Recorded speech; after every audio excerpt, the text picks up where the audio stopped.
Welcome back to Story Mode. They say everything must come to an end. And in saying that, after this, Story Mode only has one more chapter. At the end of 2021, Mandy, the kids and myself had to work out in which direction we would head. Keep the video games, sell off the arcades as is, keep Last Gamer running. These are all questions that are best answered after we find our family home. It's been a long road, but we're almost there.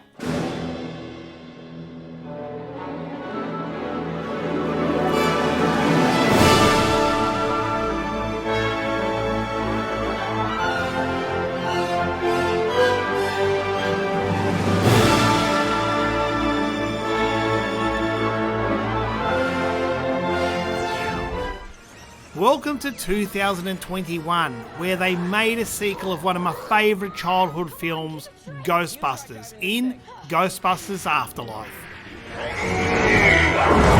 And in 2021, I stopped watching mainstream media. 376 active cases across the community. Where the Omicron variant of the coronavirus is spreading fast.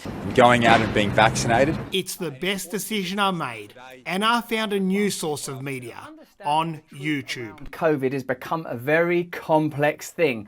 Are there COVID lies that need to be unpacked? And for me personally, it was an awakening. And I just love how some of the YouTubers did it with class and satire. Top-notch sanitation theater, as of course it's a performance. Remember when Pfizer was asked to give all the data on their trials and all that stuff? And they said it's going to take 75 years for us to give it up. But my favourite would have to be Awaken with JP. He's the author of COVID-19, The Great Reset. What a grand opportunity indeed. Oh, and his book was published on July 9th, 2020. Wonder how he got it written and published that fast. It's almost like maybe he pre-wrote it before he started the pandemic. Before the pandemic started. While I wasn't watching YouTube, Mandy and I had to finish off clients' arcade machines. Well, they were actually more friends than clients, and these arcade machines have been here for some time. But because of everything going on, such as virtual formulas, YouTube videos, life in general, and the storms, these arcades kind of got put on the back burner. Well, now it was time to finish them off.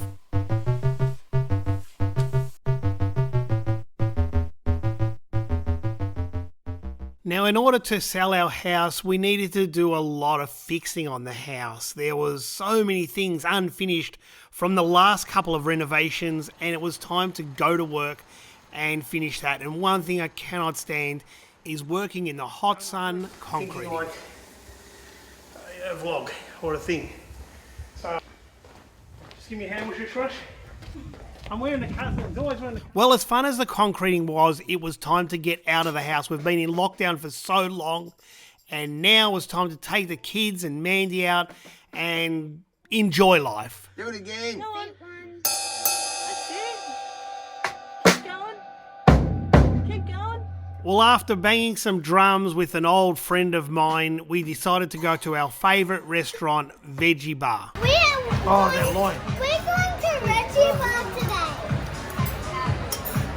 Yes, no doubt about it. It was fun to get out of the house and get back to normal life, if you call it normal.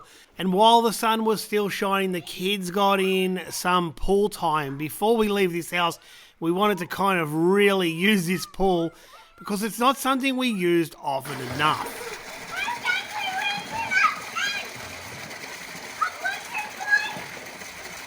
Even though most of the arcade machines don't work anymore, I just wanted the kids to experience the arcade room atmosphere for one last time before I move them out.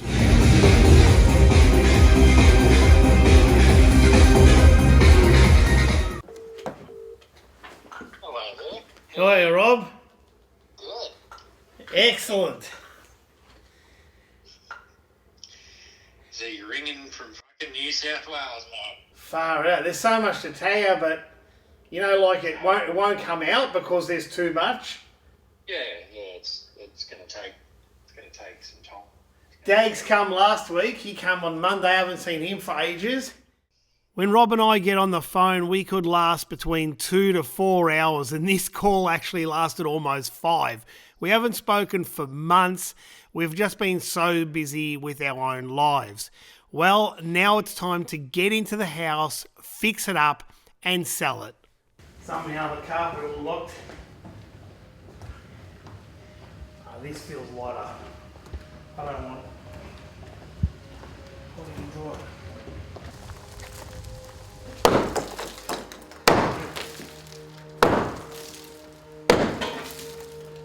I had an architect helping me with the setup of the house, the best way it should be set up before we resell it, and we had to pretty much make it open plan. Unfortunately, I wear masks when I feel I need them, and usually things get me when I don't have a mask on. Well, we're pretty much building the whole entire house, rebuilding the bathroom, painting pretty much 90% of the house, which is usually Jess's department, but I decided to give it a go myself. But my favourite part, was to rebuild the kitchen to make it fit in with the way we've set out this modern house. Is that the one? That's this ones. Really? How much was the expensive? Well, these are the bruises about access. One of the worst things about the house was the windows. They were that paper thin, it'd be almost like living outside. I feel weird doing this. Okay, now I'm going to try and pretend you're not here so I don't feel weird. And while I was plastering, Mandy decided to go to the garage and glaze the concrete.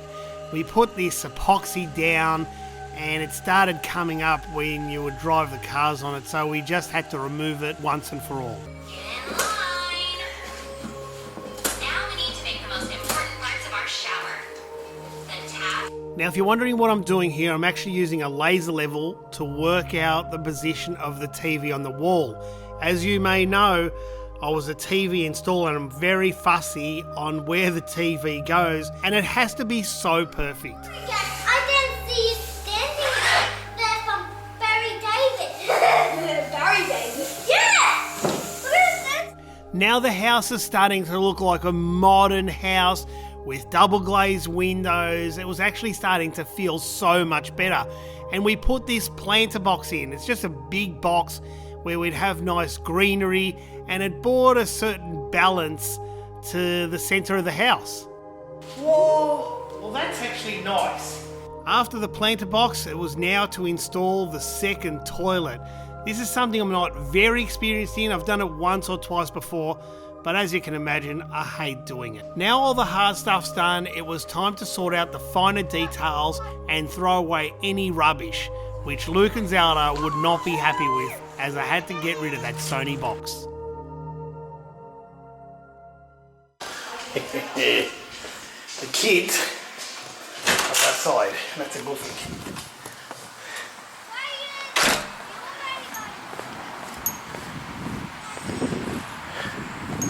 I like that you're outside a lot more, that's for sure.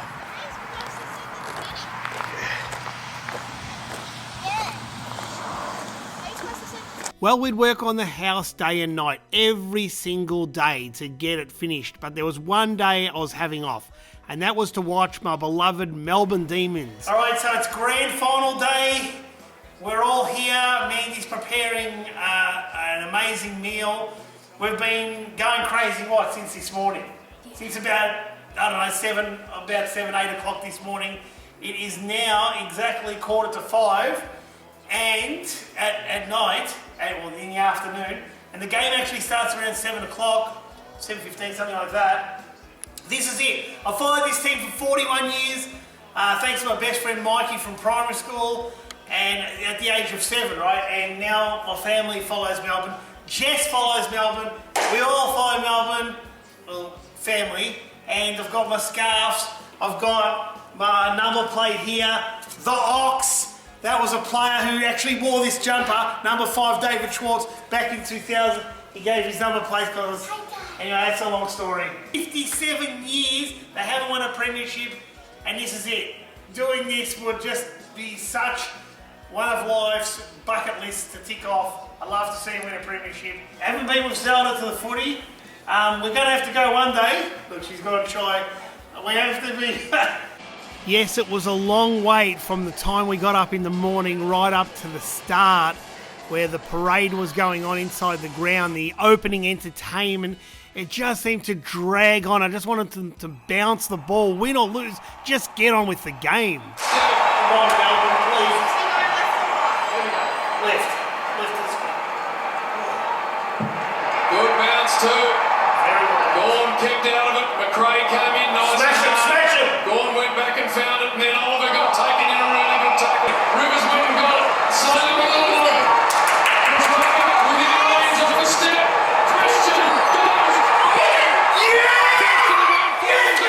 Now, as good as Melbourne looked at the start, and even in the start of the second quarter, I started to see worrying signs of Melbourne falling apart. And what I could see was another loss, another grand final loss. And am I ever going to see a premiership? Or is any Melbourne supporter going to see a premiership anytime soon? Had his head ricocheted to the heart. But then midway through the third quarter, Melbourne became alive. Here they come. Petrarca. Long ball. Fridge over the back. Recovers and goals. Then Melbourne became an avalanche. That is perfect. Absolutely perfect. Long ball. Pick it at the back. Petrarca. Oh, wow. We're 45 seconds at the end of the third quarter, and after kicking goal after goal, we just couldn't get another one, could we? Here's to Oliver again. This one will be a big one. Sparrow to make it a 3-ball.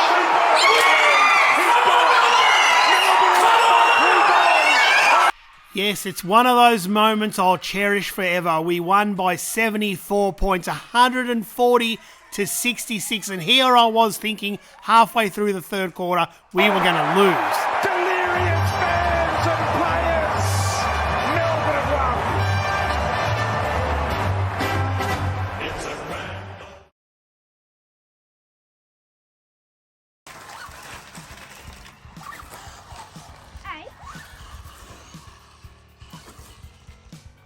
Now the house is pretty much finished. There was only one large room to take care of, and that is the games room, the library room. That is a huge room, apart from the arcade room, of course.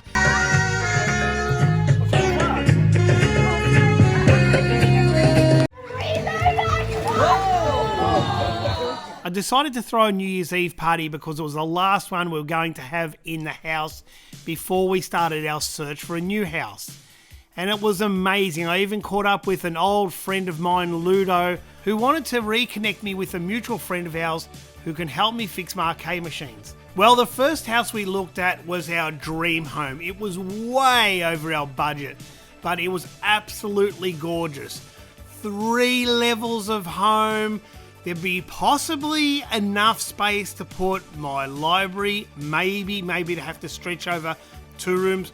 But, well, we're more looking at it to see what an amazing luxury house looks and feels like. But again, out of our budget, let's move on. So the next house was outer city. There was a little bit of city, but probably mainly country. Possibly a little bit too small. It had 4 bedrooms, so there is possibility of doing some kind of games room. But again, maybe it's going a little bit too small, definitely within our budget, but probably too much of a simple design. Looking at houses can be quite tedious and boring, so we needed to take the kids out for maybe a little bit of a roll in the park.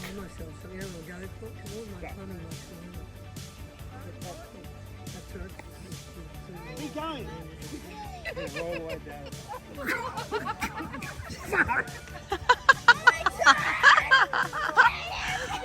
Oh, is it? All right. Zell, put your arms like that. Yeah, that's it. Yeah, that's it. Well, we looked at houses everywhere, different suburbs, outer city, inner city, and I think we're going to settle more inner city this time. Well, we found a beautiful little suburb. I even love the trees in the street, but obviously the best part about it is the house. Now the house wasn't huge, it was a lot smaller than my previous house, possibly 1/4 of the house. And you know what, it doesn't matter, as long as the house is comfortable and the kids are happy and I can get some kind of games room, even if I have to do a slight renovation. And I mean slight, no more massive renovations, no more adding on a second story or a big room, because to be honest, there's not much land around this house. There's barely anything, and that is a good thing. So we did it. We have now put a deposit on this house, our new home, almost completely opposite to what we had. The other good thing is I had an amazing little restaurant just like 1 minute walk away, and the food was so delicious, and you know what, I couldn't ask for more. As I said, it's been a long road, but we're nearing the end. And there's always new beginnings. Unfortunately, this will not include a huge room full of arcades and pinballs and a big library of video games, with it being such a small house. I don't know what I'm going to do with them, but selling them is not an option. I didn't come this far to sell something I love so much. It's almost like selling my memories. When I look back and see what I've done with my 48 years on Earth, I can't complain. I have a few regrets, and probably one of the biggest is not executing Last Gamer to its full extent.